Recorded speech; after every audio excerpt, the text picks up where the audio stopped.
السلام علیکم دوستو، العباس ٹی وی میں خوش آمدید۔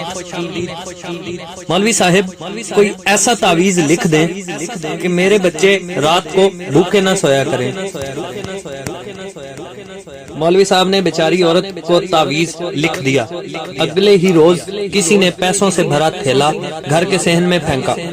شوہر نے ایک دکان کرائے پر لے لی، کاروبار میں برکت ہوئی اور دکانیں بڑھتی گئیں، پیسے کی ریل پیل ہو گئی۔ پرانے صندوق میں ایک دن عورت کی نظر تعویذ پر پڑی۔